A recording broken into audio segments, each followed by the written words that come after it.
I want to talk about uh, behavior that I see very often among evangelical apologists and popular teachers when they talk about the theological difference with other Christians. They will often frame that difference by referring in somewhat vague ways to these other people having another Jesus or another gospel.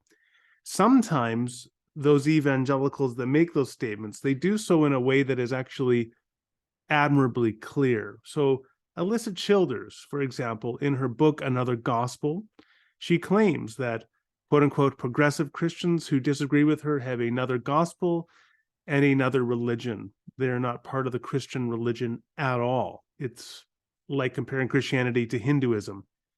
Now, that is frankly an absurd and offensive thesis, and I've done lots of things to rebut it, writing a book, Progressive Christians Love Jesus Too, debating David Wolcott and Doug Groteis on the topic, and others doing many interviews and so on, posting videos. But there's another phenomena that I see, and that's not where people overtly say that some Christians with theological difference from them are another religion altogether, clearly, but rather they equivocate. Now, this is what Dan Kimball does, I believe, in a recent interview with Alyssa Childers. And I'm not here picking on Dan Kimball. I just think it's an incidental example of a very common phenomenon. So the video is not about Dan Kimball. It's about this practice. So in this clip that we're going to watch from the recent Alyssa Childers podcast, Dan Kimball is recalling how 20 some years ago, he was part of the emergent church movement, including other persons like Tony Jones, Brian McLaren, Rob Bell. He doesn't give their names, but I believe those are the people he would associate with at that time. And he was on board with them until he began to realize that there were some significant theological differences that he had with these other individuals.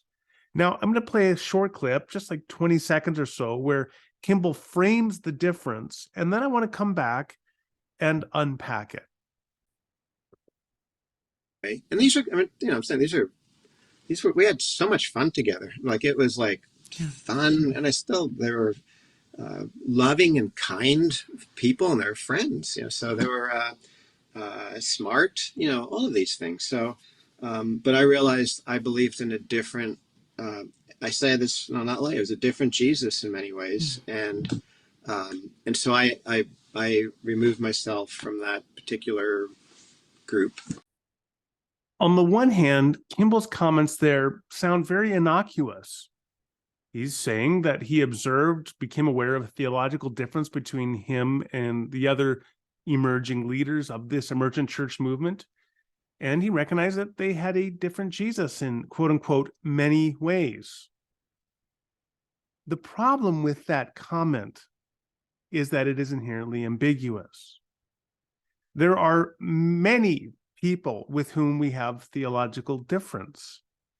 And you can thereby frame the differences with those people with respect to those doctrines as being different in many ways. So, for example, Arminians and Calvinists have a different Jesus in many ways.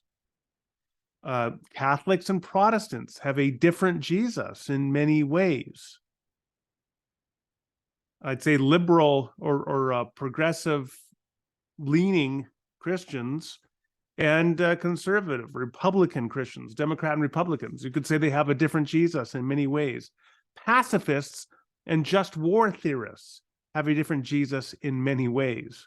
We could go all day talking about different Jesuses. Complementarians and egalitarians have different Jesus in many ways. The problem is that this equivocates. So there are various ways, yes, that we could have a different Jesus, but some of those ways are innocuous and would not warrant separation from another group. For example, as I said, Arminians and Calvinists have a different Jesus in many ways, but they should be able to recognize that they still worship the same Jesus.